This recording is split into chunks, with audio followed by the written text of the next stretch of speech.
Pronto, estamos ao vivo. Oi, pessoal, bem-vindos de volta ao Next. A gente saiu aí de uma palestra sobre relacionamentos tóxicos com a Ju, que estava fazendo parte da nossa trilha de Human. E agora, para abrir a nossa trilha de Analytics, eu vou chamar a Aline. A Aline, ela é Global Intelligence Manager na Natura e ela vai contar um pouquinho para a gente das vantagens e dos desafios de aplicação de metodologias ágeis de pesquisa para bens de consumo. Oi, Aline, bem-vinda ao Next. Tudo bem, pessoal? Estava com uma tela dupla aqui, desculpa, vamos lá agora sim. Tudo bem? Tá todo mundo me ouvindo? Sim, a gente está te ouvindo super bem. Agora também já apareceu aqui para a gente a telinha da sua apresentação. Perfeito. Desculpa, só tive que sair um pouco da tela e voltar, porque eu acho que eu estava com 2 navegadores abertos e eu estava ouvindo 2 vezes. Mas agora já está tudo resolvido. Bom, pessoal, boa noite. Eu trouxe hoje para vocês um case que para a gente assim, tem sido um super aprendizado, que é como que a gente está trabalhando pesquisa ágil nesse mundo dos bens de consumo. Então, um resultado aí de quase 1 ano de trabalho que a gente vem buscando, desde que a Natura decidiu transformar o desenvolvimento dos seus projetos e toda a equipe de marketing, né, a vice-presidência de marketing, inovação e sustentabilidade, num grande time ágil. Então, em 2020, a gente concluiu a implementação do método ágil, e é claro, né, se a mudança tem um impacto tão forte aí para todos os times que desenvolvem os projetos, quem dirá para a gente, como time de inteligência, que teve que se adaptar, né, em diversos aspectos. Não foi fácil, não foi rápido, né, mas a gente começou a correr atrás de entender como que um time de inteligência pode atuar da melhor maneira e nesse mundo ágil, né, sem que a gente seja, no final das contas, atropelado, né, sem que a gente entre sem saber como fazer. Então, o que a gente fez, né? A gente sabe que muitas das empresas que atuam no ágil hoje em dia, elas estão muito no setor de tecnologia e de serviço, né? Então, a gente começou a procurar benchmark, empresa de bem de consumo, porque os exemplos vinham muito de tecnologia e serviço. Poxa, vamos procurar, vamos saber quem é que está fazendo as coisas, quem é que está trabalhando assim, mas eram poucos casos, né? E a gente queria muito ouvir dessas empresas como era. Então, a gente correu atrás, discutiu, começou, né, um processo de aprendizado que, obviamente, ainda está aí caminhando, tem muito chão ainda para rolar, muita coisa para aprender, e a gente tem se desafiado bastante a ter esse pulso do mercado, né? O que está acontecendo? Como que as pessoas fazem? Melhores práticas? Nesse sentido, até os parceiros nossos de pesquisa ajudaram muito a gente nisso, né? Porque eles já estão, muitas vezes, nesse processo. Até a gente vem trabalhando com a MindMiners também, eles também foram grandes orientadores a gente nesse aprendizado, e a ideia aqui hoje é mostrar para vocês o que a gente viu, né? Os percalços, os cuidados, tem que ter muito cuidado, tem uns mitos aí, alguns do's and don'ts, e o papel desse profissional de pesquisa nessa virada, nesse mundo ágil, né? Como é que fica o nosso papel, né? O que as pessoas esperam da gente? E aí subia perguntas desse tipo, né? Qual é o papel de pesquisa no mundo ágil? Quer dizer, como é que a gente começa a atuar agora, num momento em que as pessoas começam a fatiar as decisões maiores em microdecisões? Elas começam a trabalhar em sprints. Então, como é que pesquisa entra nisso tudo para tomada de decisão, né? Outra coisa importantíssima, tá, gente? Não tem pesquisa ágil sem tecnologia. Então, como que a tecnologia transforma e agiliza as pesquisas? Mas muito importante, a gente vai falar disso também. Quais são os limites entre rápido, barato, confiável? A gente passou por umas, e isso é um ponto bem importante de aprendizado que a gente quer dividir com vocês. Tem limite, sem dúvida, e tem que ficar de olho. Outra, né, como eu já adiantei no slide anterior, o que as empresas estão falando sobre isso no mundo? Né? Puxa vida, se esse é um movimento que tem um monte de gente passando, vamos ouvir de quem já viveu, né? E qual é o papel do profissional de pesquisa nessa transformação? Como eu falei, porque muda, tá, gente? São novos skills. A gente reaprende um pouco sobre os processos, claro, mexer nos métodos, mas muito como que a gente se coloca nesse ambiente ágil, né, de tomadas de decisão tão aceleradas. Bom, aí a gente começou a correr atrás, né, E um dos exemplos que a gente coloca aqui, entre várias coisas que a gente correu atrás, foi o seguinte: no início do ano, a gente descobriu lá na Natura que tinha um fórum de pesquisa ágil rolando. Foi nos Estados Unidos. A gente falou assim, nossa, a gente tem que estar lá, né? Porque, veja bem, não é um tipo de discussão que a gente vê muito por aqui. A gente voou para lá, porque ia ter um monte de empresas de bens de consumo, para falar para a gente, então, como é que é a vida de vocês nisso, né? Como é que vocês conduzem as pesquisas, assim, no mundo que não é tecnologia, que é tudo tão rapidinho. Então, a gente aprendeu bastante coisa, e já dou um spoiler, tá, gente? As dores são as mesmas. São iguais. Então, tem muita empresa vivendo esse processo ainda, muito, muito estranhamento, né? Muita novidade, muita adaptação, tá? Uma outra coisa incrível também, acho que muita gente pode ter assistido, a ABA apresentou em maio a pesquisa Insider Insights, né, que fala dos ambientes digitais e como que eles transformam o panorama de negócios, mas sempre olhando pelo viés do profissional de pesquisa. Qual é o impacto disso tudo em cima de nós, profissionais de pesquisa? Gente, muito importante, porque pesquisa ágil está dentro dessa transformação. E os impactos que eles trouxeram nessa pesquisa, assim, o que nós estamos vivendo corrobora bastante, tá? Além disso, como eu falei, os institutos parceiros ajudaram muito, os institutos já trazem muitos métodos ágeis e ajudam a gente já entendendo, né, como vai funcionando o processo. Conversas com empresas parceiras e amigas que passaram pelo ágil, então a gente foi bem incansável, né? Tipo, vamos fazer essa virada ágil na Natura da melhor maneira possível. E aí, o que a gente aprendeu até agora, né? Porque ainda tem chão pela frente. A primeira coisa, gente, o que mais a gente tem ouvido ultimamente são as empresas dizerem que são customer, consumer, human-centric, não é verdade? Direto o pessoal falando disso. Outra coisa também que a gente ouve muito as empresas orientadas a dados, ou fact-based, ou data-driven, né? O nome como for. E, por último, capazes de decisões rápidas. Gente, várias empresas já atuavam dessa maneira ou de outra há muito tempo, acontece, claro, mas o que a gente tem ouvido é que isso tem sido muito forte, cada vez mais forte nos últimos anos. Então, você não consegue ser tudo isso sem informação, certo? Como que você vai fazer uma decisão consumer-centric, baseada em dados e ágil, sem informação? Porque sem informação, você é só uma pessoa com opinião. E gente com opinião, gente que trabalha com pesquisa, a gente conhece bastante, né? E tá tudo certo ter opinião. O problema é quando a opinião, ela se sobrepõe aos argumentos, às evidências. Então, o que a gente pode dizer para vocês é que, sem dúvida, o profissional de pesquisa é um grande habilitador dessa transformação. Então, se as empresas querem ser tudo isso, puxa vida, é claro que a gente tem um papel super relevante, né? Mas isso também afeta a forma como a gente trabalha. E aí, como que a gente vai trabalhar? Como que tudo isso muda o jeito da gente trabalhar para que a gente consiga entregar isso para as empresas? Bom, primeiro de tudo, o consumidor, que era o propósito central da nossa área, agora a gente percebe que é o foco de todas as áreas da empresa. Que bom, não é verdade? A gente passa a vida falando da importância de se ouvir o consumidor, de colocar ele no centro. Finalmente, acho que agora atingimos isso, né? Muitas empresas falando do consumidor no centro em todas as suas áreas. Outra coisa agora, quando você quer tomar uma decisão fact-based, como que isso afeta a gente? Bom, fonte de informação agora a gente tem muita variedade. A coisa está, assim, multiplicada de uma maneira impressionante.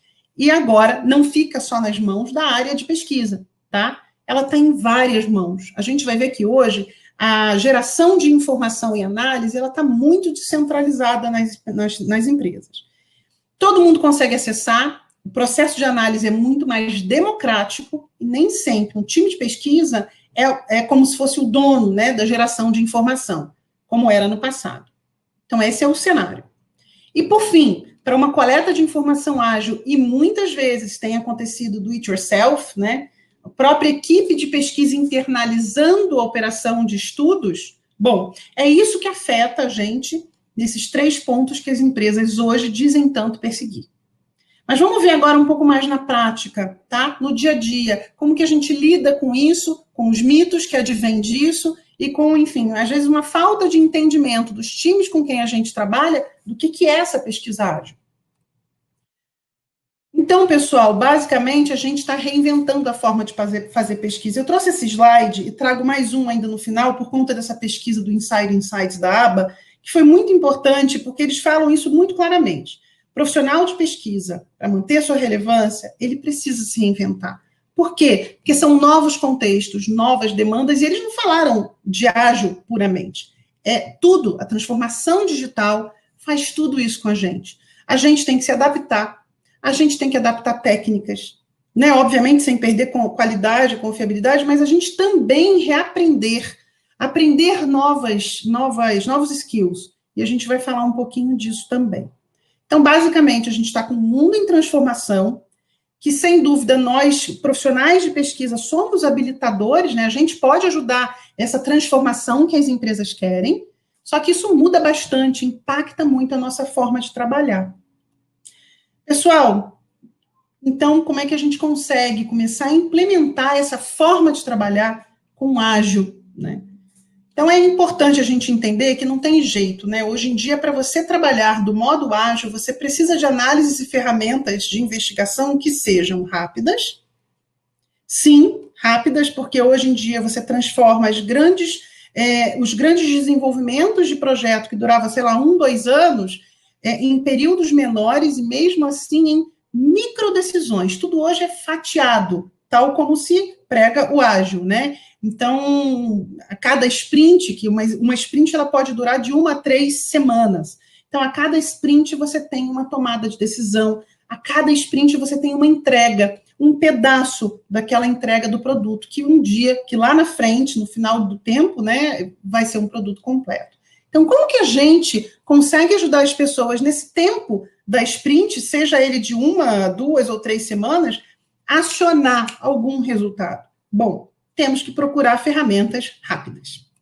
Temos que procurar ferramentas que também tragam um custo mais acessível, claro, para possibilitar várias interações. Porque o ágil, ele também pressupõe que você vai mais rapidamente no consumidor, com coisas menores, temas menores, a gente vai falar um pouco disso, portanto, eu vou muito mais vezes ao consumidor. Então, cada interação, ela deveria, né, natural que ela tenha um custo menor. Isso significa, Aline, que no cômputo geral eu gasto menos com pesquisa no ano? Não necessariamente. Bem difícil que você reduza o seu orçamento de pesquisa, mas a gente vai falar disso porque esse é um dos mitos de quando a gente implementa o ágil, né, e a pesquisa ágil na empresa. Bom, então ferramentas rápidas, ferramentas de baixo custo e ferramentas acessíveis. Mas aqui eu não estou falando de acessível em custo, eu estou falando de acessível entendimento, de compreensão, de plataformas que consigam fazer com que a pesquisa seja lida, né, possa ser acionada por todos. Porque, de novo, pessoal, numa equipe ágil não tem mais só um marketing, né? Você tem o marketing, você tem o pessoal, às vezes, de desenvolvimento de produto, de embalagem, você tem uma equipe multidisciplinar e todos hoje acionam a pesquisa. Então, a linguagem, a forma como você comunica resultados, enfim, tudo isso tem que ser feito de maneira que todos possam acionar o aprendizado igualmente, tá? É só isso, Aline, que você faz, então, hoje? É só pesquisa desse jeito? Não, não. Tem exceções, vamos falar disso. Mas boa parte dos estudos ágeis, sim, serão ferramentas dessa forma, tá? Pessoal, e aí o que começa? Começa os mitos. Então quer dizer que tudo é real time? Então quer dizer que toda pesquisa que você faz é tudo muito rapidão? Não, calma. Então, da mesma forma que um produto ou um serviço tem frame de tempo, né? Então, a depender da indústria, a entrega de um produto, a entrega de um serviço ou de uma tecnologia, ela tem tempos diferentes. É claro que as pesquisas também, né? Então, as pesquisas, a depender da pergunta que respondem, elas têm tempos diferentes. Então, se você quer fazer uma super pesquisa exploratória, né, a gente sabe que não é o tipo de pesquisa que você vai fazer rapidão. Aliás, não é nem um tipo de pesquisa que você faz no modo ágil, embora seja extremamente relevante. Mas uma pesquisa menorzinha, ou uma pesquisa de naming muito rápido, pode ser. Então, a gente sempre começa falando que o primeiro aprendizado da pesquisa ágil é a gente ter o equilíbrio entre o que é real time e o que é right time, tá? Então, o que importa A gente vai ser rápido e agora a gente vai colocando os limites do que é o rápido. Tá certo? O que muda, então? O que muda na pesquisa ágil versus aquilo que eu conhecia antes? Então, com todo esse cenário, principal coisa que é importante a gente deixar claro, o ágil não traz métodos novos, gente. A gente não está falando de grandes novidades em termos metodológicos. A raiz do método em si não muda, tá, gente? Então, a curacidade é a mesma. Se eu quero fazer uma pesquisa quantitativa ágil, as amostras elas não têm que ser menores do que aquilo que eu já conheço, que seja suficiente para me dar uma boa curacidade. Não, isso não muda, né? Uma pesquisa qualitativa, ou a quantidade de pessoas com quem você fala, nada disso muda. O que muda numa pesquisa ágil são 3 pontos muito importantes. Primeiro de tudo, um olhar, que é o mindset, né, que a gente tanto fala. É a visão das perguntas estratégicas de uma pesquisa de uma maneira fatiada, sprint a sprint. Então, por exemplo, se o pessoal está desenvolvendo um produto e agora, nesta sprint, eu só tenho a ideia, o claim, eu posso testar só o claim. Se na próxima sprint, é um exemplo muito simples, né? Eu já começo a ter um conceito mais bem acabado, então eu posso testar esse conceito mais bem acabado. Então, se depois eu tenho uma embalagem, né, eu posso ir testando essa embalagem para depois testar o rótulo, enfim. Parte também do profissional de pesquisa essa visão fatiada, porque muitas vezes o pessoal dos times, né, das tribos ou das squads do ágil, não vai conseguir entender o quão fatiado a gente pode testar as coisas, né? Então, a gente tem que realmente conseguir fatiar na mente da gente as perguntas, entender o que é para testar agora e o que é para testar na próxima. Outra coisa muito importante que o ágil traz, tecnologia. Sem tecnologia, você não consegue viabilizar estudo ágil. Então, na verdade, é a tecnologia que te ajuda a transformar os métodos que você conhece em métodos ágeis. Sempre. Sobretudo sem perder qualidade. Uma coisa que a gente fala muito, pesquisa ágil não é uma pesquisa feita de qualquer jeito, não é uma pesquisa daquelas que a gente faz ali na esquina, que não tem qualidade, não é. Tá? E, por fim, novos usos, né? Que é isso, né? São os métodos que você conhece usados de maneiras mais inovadoras. Então, por exemplo, se antes a gente conhecia a pesquisa qualitativa como grupos ou entrevistas em sala de espelho, como que eu consigo usar o método qualitativo de uma maneira ágil? Exemplo, né? Eu consigo, às vezes, testar uma embalagem nova ao longo de uma semana, falando com as pessoas de 2 em 2 dias. Por exemplo, na segunda-feira, eu mostro o primeiro draft da embalagem, as pessoas conversam comigo, dizem o que gostam, o que não gostam, volto para casa, redesenho, na quarta-feira, meia horinha, é rápido, eu mostro de novo, retrabalho aquilo, na sexta-feira eu posso voltar de novo. Isso é só um exemplo para como que você consegue fazer uma adaptação de um estudo qualitativo que a gente já conhecia antes, de forma tradicional, para o modo ágil. São novos usos da mesma metodologia. Ok? Então, quais são os ganhos, pessoal? Muito importante. Primeiro de tudo, estudo ágil, como a gente trabalha com as sprints dos times que desenvolvem os projetos, subentende-se que você vai mais vezes a campo. E tem uma vantagem nisso, né? Porque como você faz campos menores e mais frequentes, você tem mais certeza que você está chegando no caminho certo. Porque como é que era antes, né? Antes a gente fazia aquele tremendo estudo de mix, né? Seja uma quali mix ou uma quant mix, mais para o final, né? E muitas vezes rezando para dar tudo certo, porque, veja bem, eu não tenho tempo agora para refazer o produto do zero. Ou, nossa, está super em cima do lançamento. Qual vai ser o padrão de ação se der tudo errado? Quem nunca viveu isso, né, gente? É claro que no mundo real a gente adoraria fazer trilhas de pesquisa completudas até o final, mas a gente sabe que era muito caro. Então, nem sempre você conseguia fazer vários, né? E aí chegava lá no final, testava tudo de uma vez, dava um medinho, né? A gente suava frio. Enfim, então a ideia hoje do ágil é você fazer mais idas a campo para não correr esse risco. Vantagem, então, a partir do momento que você tem respostas mais rápidas, você consegue mudar de rota.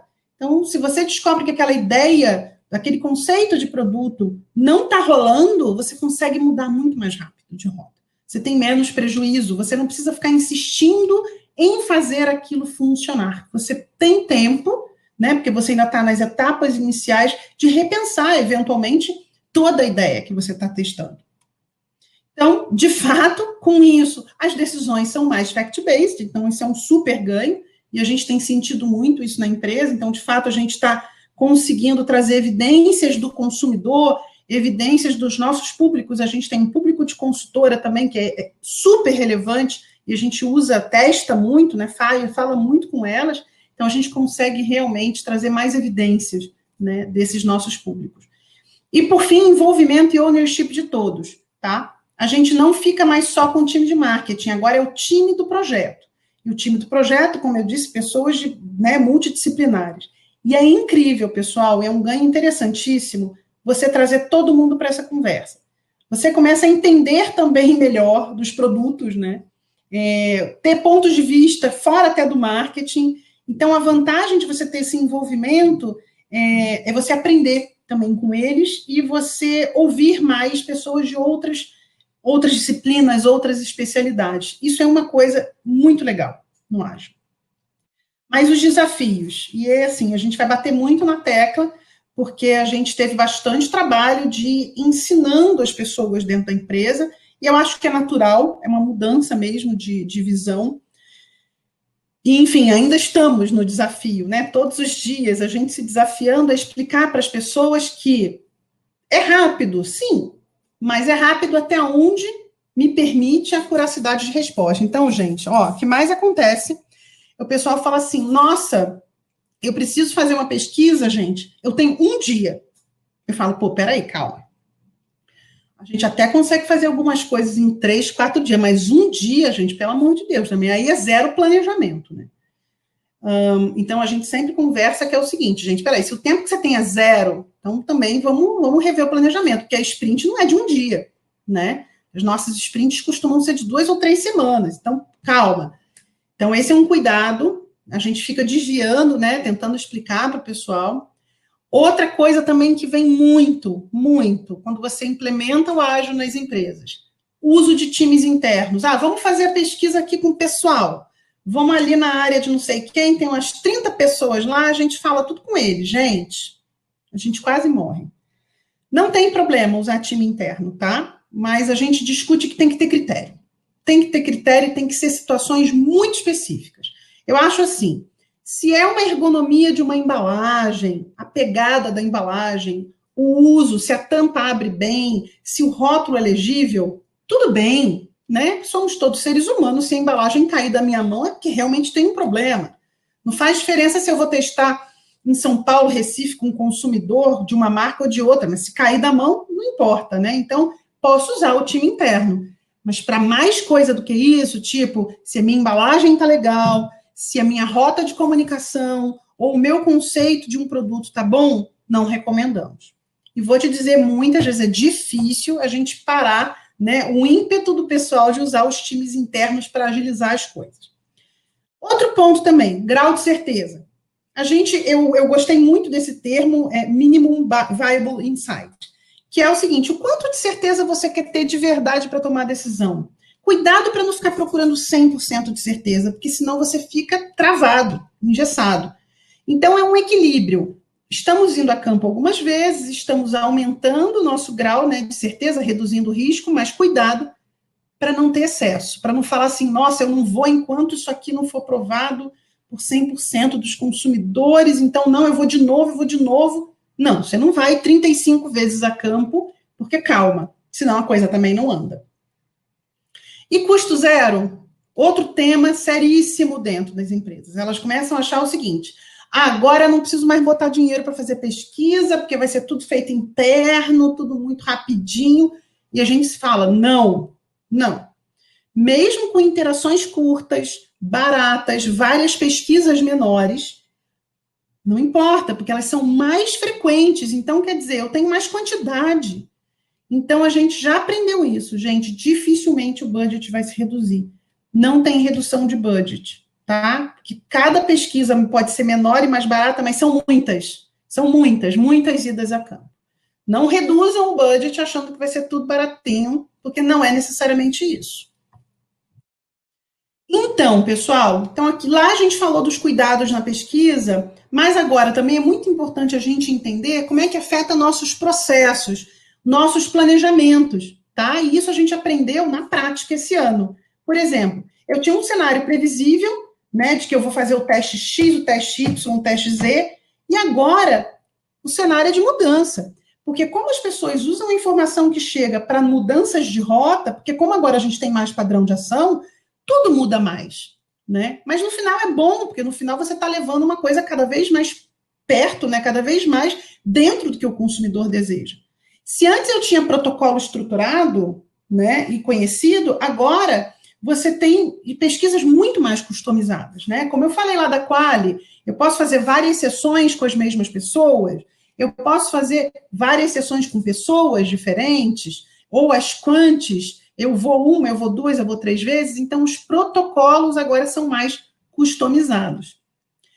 Então, se eu tinha um plano de pesquisa definido meses, agora é bem mais difícil, tá? Agora, dificilmente a gente faz no plano de pesquisa a lista dos projetos, a gente não está conseguindo muito, a gente coloca lá um fundo ágil para cada marca, e elas vão usando isso, esse crédito ao longo do ano, tá? Os grandes estudos, sim, mas esses que fazem, que estão participando ali do desenvolvimento dos produtos e das sprints, já é mais difícil, tá? E é difícil, às vezes, explicar para os times financeiros que a gente não consegue mais listar todos os 100 vezes que eu vou a campo fazer uma perguntinha para o consumidor.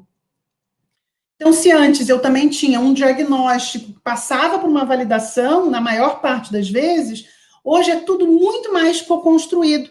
É claro que a gente fazia co-construção antes, mas era mais raro, né? Era em casos mais específicos. Então, hoje eu consigo uma co-construção muito mais frequente. Estímulo também é muito importante. Eu tinha estímulos concretos, finalizados, lindos, mockups. Hoje eu fatio o estímulo, né? Mas, muito cuidado, de maneira que eu consiga fazer o consumidor entender. Então, eu não tenho o conceito todo. Posso levar só o claim principal? Pode, depois eu levo o conceito. Agora, por exemplo, eu não tenho a embalagem toda. Posso levar só a tampinha? Gente, sem o resto da embalagem, as pessoas não conseguem entender. Então, muito cuidado na hora também de fatiar o estímulo, para que não seja uma coisa que o consumidor não entenda, tá? Bom, então antes eu tinha também pouco padrão de ação, os timings dos estudos eles eram longos, eles vinham mais ao final, como a gente já mencionou. Agora eu tenho mais padrão de ação, eu posso ir alterando a minha rota, pesquisas mais longas para pesquisas agora mais rápidas, na maioria, guardem isso, na maioria. E antes a decisão era pesquisa, eu chamo de Intel porque é o nosso nome Intel na Natura. Pesquisa e marketing, agora é pesquisa mais o time ágil, são todos eles, como eu falei, que trazem uma tremenda riqueza de trabalho, de visão. Porque é isso, gente, é um processo coletivo, passa a ser um processo coletivo, tá? A riqueza da pesquisa no mundo ágil é exatamente alavancar a inteligência coletiva do grupo. Soma pontos de vista, desapega as verdades, a gente trabalha muito junto, não estamos aqui mais para ser um gatekeeper de informação. Então, aqui já fica muito claro um pouco também dessa mudança de papel do profissional de pesquisa, de ser um grande mentor, um grande orientador da tomada de decisão, tá? E as pessoas discutindo junto com a gente não mais apresenta sozinho, a gente apresenta com debate. Isso foi uma mudança impressionante, foi muito legal, porque as pessoas falam coisas que a gente nunca tinha pensado antes, e ajuda a gente nas próximas sessões de pesquisa daquele mesmo projeto.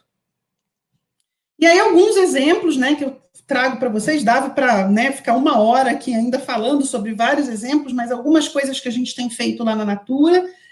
Sim, como eu falei, a gente usa os times internos, né, os próprios colaboradores, mas para situações muito específicas, como a gente falou, de ergonomia, legibilidade, usabilidade de embalagem.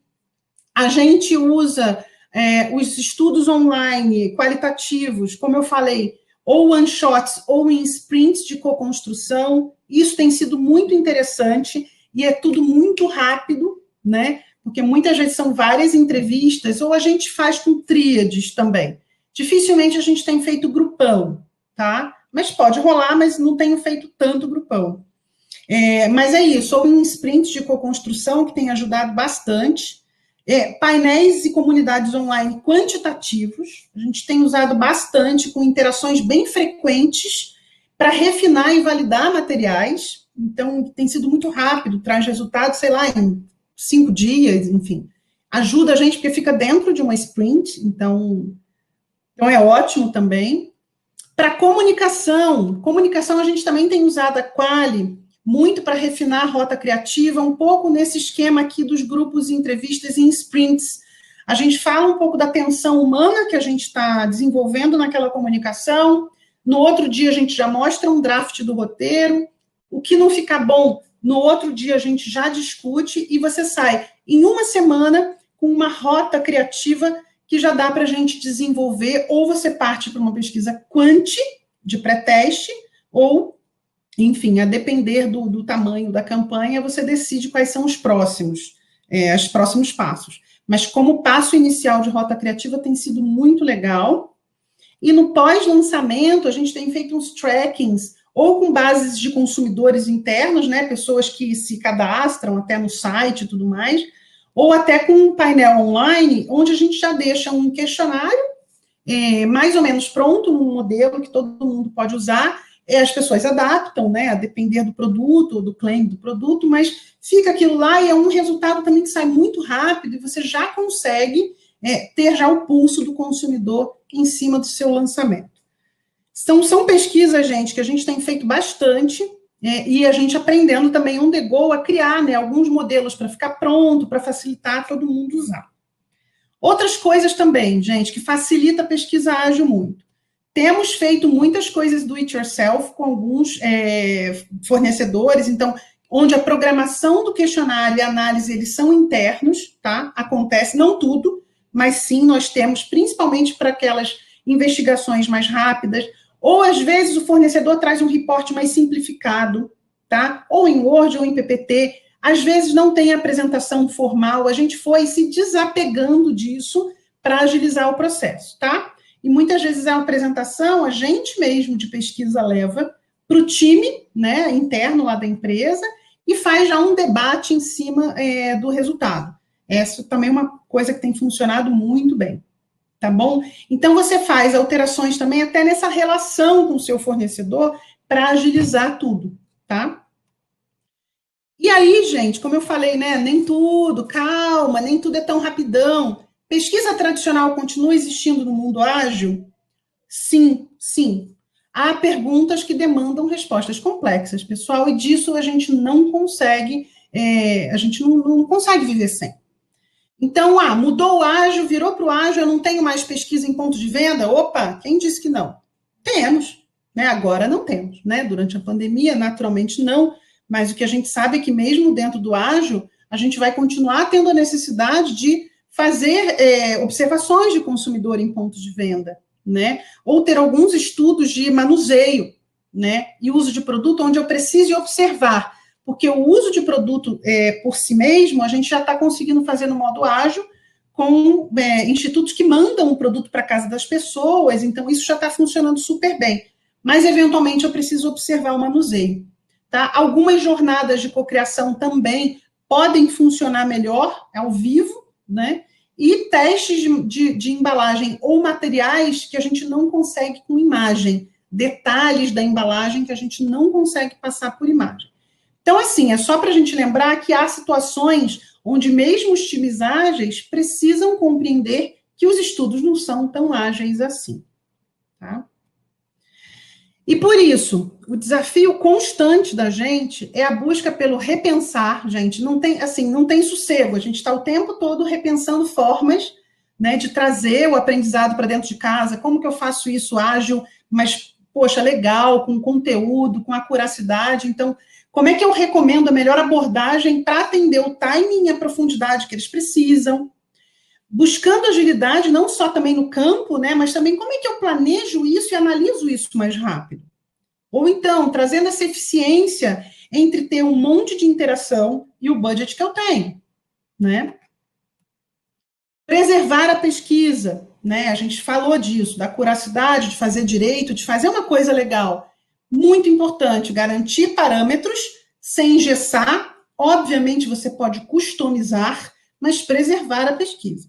Garantindo a integridade metodológica, gente, por mais simples que seja, fazer uma coisa pequenininha, mas uma coisa pequenininha, bonita, legal, entendeu?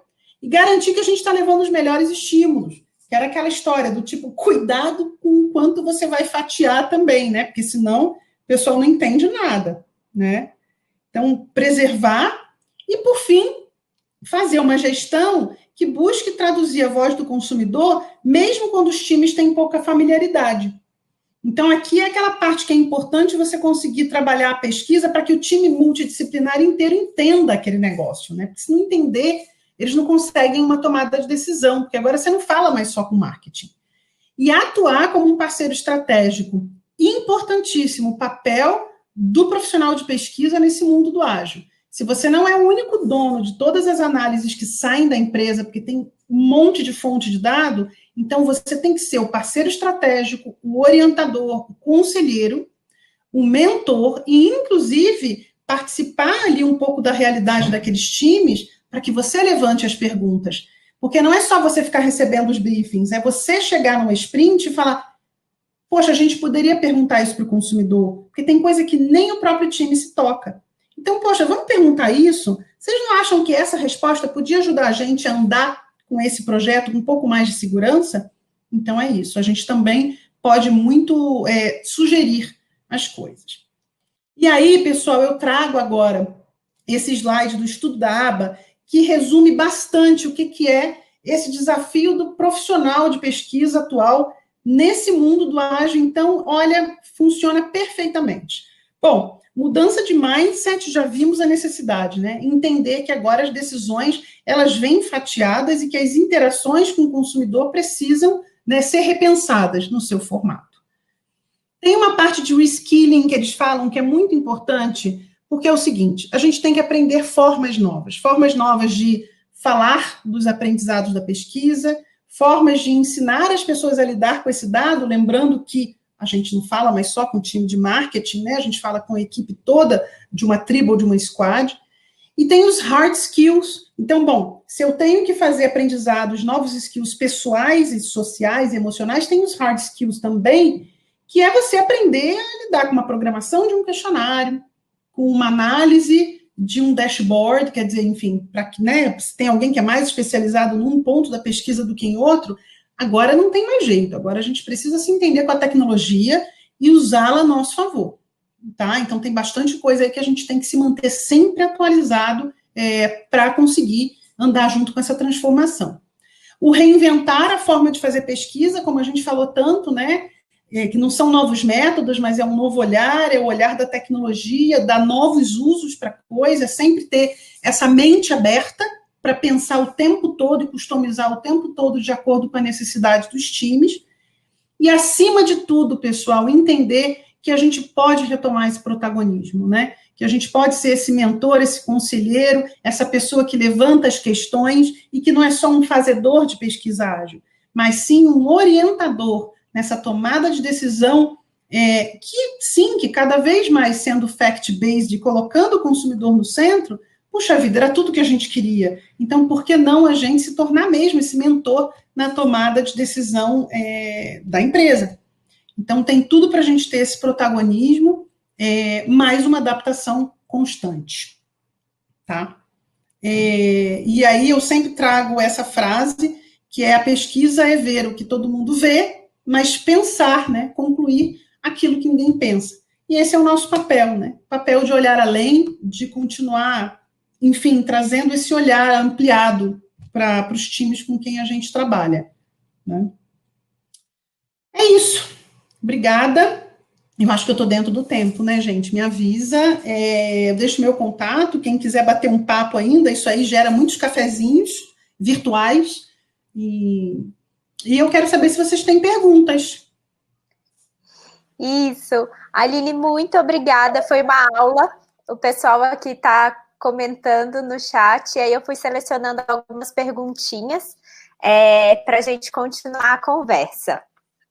Bom, a primeira pergunta foi da Vanessa, e ela perguntou há quanto tempo vocês realizam pesquisa ágil, até para ela entender um pouquinho quanto tempo durou esse aculturamento. O aculturamento, ele começou antes da virada ágil em si, né? A Natura foi muito cuidadosa nesse sentido. A gente passou mais ou menos aí 1 ano e pouco só com treinamentos e discussões, porque muda tudo, né, gente? Muda a estrutura de time, muda processo de trabalho, então não pode ser uma coisa, não pode ser só on the go, né? Não pode ser living and learning, não. A gente então teve 1 ano aí de muito trabalho em cima de como que vai ser, e a virada, para vários times, a virada foi agora, no início desse ano. E foi engraçado que foi exatamente quando começou a pandemia. Então, a gente já fez a virada ágil online. Olha que loucura, né? E é incrível como deu certo. Ficava todo mundo falando o que vai ser da gente sem o quadro branco de post-it. E aí tá tudo certo, gente. Tem um monte de ferramenta. Então, olha que coisa, né? Você tem que se virar com a tecnologia. Então, a tecnologia é um grande habilitador mesmo da agilidade, não tem jeito. Então, a gente está aí desde janeiro, a gente já está nessa discussão de aprendizados e learnings e trazer fornecedores e discutir, mas a virada foi em março, que a gente começou a trabalhar nisso, tá? Legal, Aline, aí já vou linkar aqui, porque você falou um pouquinho, né, de ferramentas que vocês usam, e aí deu aqui no chat, ficou claro pra gente que as pessoas, por exemplo, a Laila, elas querem entender um pouquinho mais quais são essas ferramentas que vocês usam, assim, se vocês têm um painel, uma base proprietária, se vocês usam um painel de alguma outra empresa, e a mesma coisa para as comunidades, que foi um pouquinho do que a Mariana trouxe. Então, se elas são contínuas, se elas são de vocês, se elas são de parceiros. Então, vou separar um pouquinho. A gente tem como ferramenta qualitativa, tá? Estudos qualitativos não precisam necessariamente de uma plataforma, né? Então, alguns fornecedores trabalham com a gente muito nesse penso de como fatiar a conversa, mas a gente faz no Zoom mesmo, tá tudo certo. Em termos de plataforma, a gente tem alguns parceiros. Bom, um deles é a MindMiners, onde a gente tem um painel, Quant, a gente usa muito o painel deles, com serviço completo, né? Ou também a versão onde nós fazemos sem servicing, que também é muito rápido. Então, a gente programa o questionário, elas dão todo o apoio, todo o suporte, né? Óbvio, né? Porque às vezes a gente pode comer uma bola, coloca a pesquisa em campo e depois a gente recebe o dashboard, tudo muito ágil. A gente também está participando da comunidade da IC Global, então a IC Global ela tem a comunidade que você pode funcionar como uma comunidade de conversa constante, assim como também tem o painel, onde você faz as suas ad hocs de pesquisa, ou quali ou quant, entendeu? Com algumas ferramentas, enfim. E para a comunidade de conversa, então, tem o da IC Global, e a gente também faz uma de WhatsApp, algumas marcas fazem, a sua. Tem uma moderação, a gente contrata uma moderação, e a gente tem, mas assim, para projetos específicos, não é perene, entendeu? Ela é só num projeto específico. Me perdoa, gente, eu respondi a pergunta de vocês, mas é porque, enfim, tem a plataforma da IC Global, que faz tanto a pesquisa doc, como a comunidade perene, se a gente quiser, tá? E o painel da MindMiners. Tá ótimo, a Aline respondeu sim. Pessoal, se tiver ficado também alguma dúvida, podem ir mandando aí no chat, que eu vou lendo aqui e passando para a Aline. E aí, Aline, acredito que tenho muitas pessoas aqui que vivam desafios semelhantes aos seus, e elas estão agora numa posição em que elas precisam mostrar dentro das suas empresas ou para os seus clientes a pesquisa ágil como um caminho. Então, como que eu faço para, de fato, mostrar para uma pessoa que ainda está muito presa a metodologias tradicionais, né? Assim, como que eu faço para que ela, de fato, enxergue e abrace a pesquisa ágil por meio da tecnologia? Pessoal, o mais importante a gente entender, eu até vi aqui uma pergunta da confiabilidade, é você garantir que não tem perda de confiabilidade. Então, se numa pesquisa qualitativa, você está conversando com as pessoas online, está tudo certo. Muitas vezes, a gente julga que até mais cômodo para o consumidor. Você sente que até o consumidor fica mais à vontade, sabendo que ele está na casa dele, entendeu? Conversando com as pessoas. E está tudo ótimo, então não tem perda, não há perdas. E na Quant, menos ainda, porque, assim, há muito tempo a gente já estava migrando, tá? Pesquisas face-to-face para pesquisas online, né? A gente não tinha ainda esse viés do, vamos fazer ágil, mas a gente já fazia online. E qual era a vantagem do online? Você mantém a acuracidade metodológica, mas você consegue uma amostra muito mais expandida no país. E isso para a gente era muito bom, né? Porque a gente vai lembrar que na época das pesquisas face-to-face, a gente ficava muito em São Paulo, Recife, São Paulo, Recife, Porto Alegre. Então, assim, na Natura, a gente não teve resistências internas à confiabilidade, não. Muito pelo contrário, o pessoal virou de tal jeito que os times lá de marketing, os times de projeto até falavam que não, vamos lá, vamos fazer com a galera ali na esquina. Aí era a gente, não, calma, oi, calma, vamos, mas... Então, a gente não teve essa resistência interna e a gente também já entendeu desde o início que não tem perda, tá, pessoal? Mas, de novo, lembrando, tem estudo que não dá para ser ágil. Eu falei lá no último slide, praticamente. Diagnósticos, exploratórias, essas aí não tem como, tá? Mas entendendo que tem coisa que não rola, fazendo o que dá para fazer no ágil, você não tem perda. Ótimo. E aí a Vivian até reforçou aqui a pergunta se ainda existem as quantes que são face por face, ou se isso acabou. Existe, Vivian, eu conheço a Vivian, tudo bem, amiga? As quantes face-to-face existem, a gente fez algumas, tá? Por exemplo, embalagem, a gente fez uma embalagem nova para um lançamento que tinha detalhes que não era possível mesmo você fazer nem no render mais maravilhoso de design, e a gente precisava da opinião dos consumidores, então foi feito numa central location, tá? Estudos de pontos de venda, não tem jeito, tá, gente? Para você fazer alguns testes AB em pontos de venda, né? Ou algumas coisas de mudanças de embalagem, mudanças de informação de cartucho, preço. Então, assim, algumas sim. Só me foge a mente se a gente ainda precisa bater na casa das pessoas. Isso eu ainda não vivi. Isso eu tenho a impressão de que a gente está conseguindo viver muito bem sem. Porque teste de produto, a gente está conseguindo enviar os produtos para a casa das pessoas, entendeu? Então, não estamos precisando disso. Mas ver o consumidor, ainda que numa central location ou na própria loja, sim.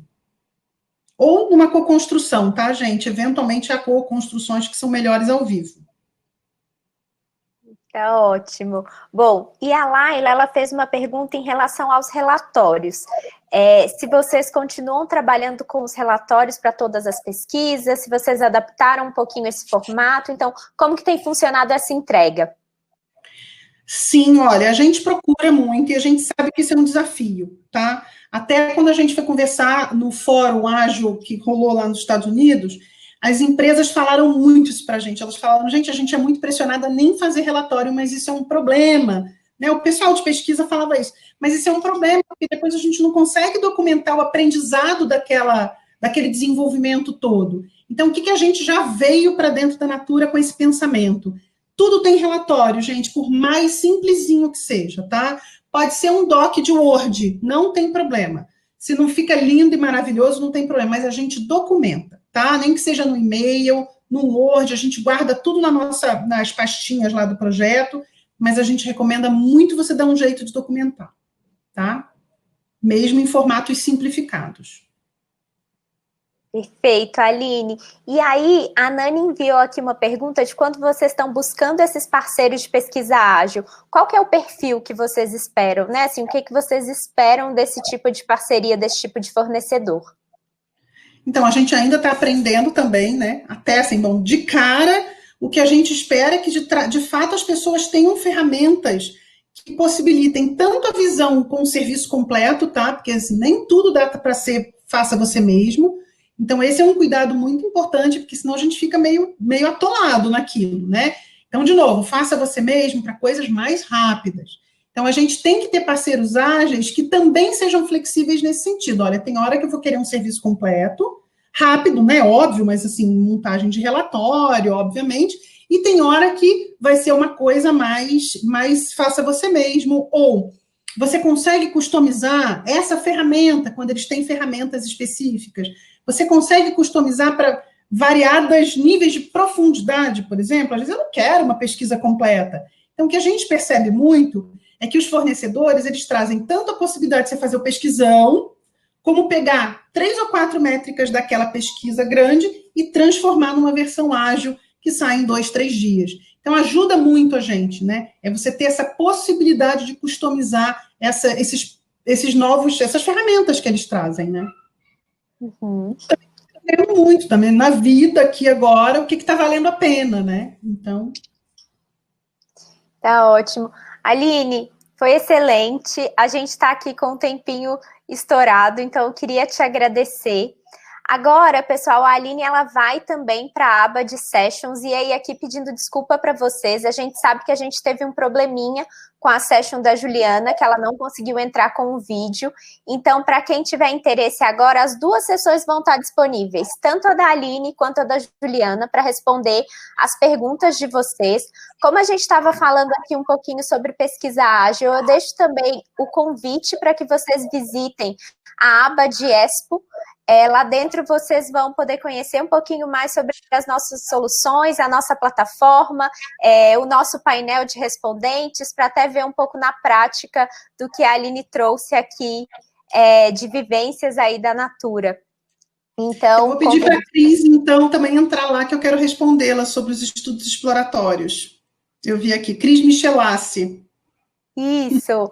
Gente, vai todo mundo, então vamos todo mundo para lá, para Sessions, para continuar essa conversa. Muito obrigado pela companhia de todo mundo. Espero vocês amanhã, no segundo dia do Next. A gente vai ter palestras sobre a mulher negra no mercado de trabalho e depois a Cíntia vai falar com a gente também sobre transformação digital e digitalização na era Covid. Então, fico esperando todo mundo amanhã às 17 horas. Obrigada, boa noite para vocês e até amanhã. Um beijo, pessoal.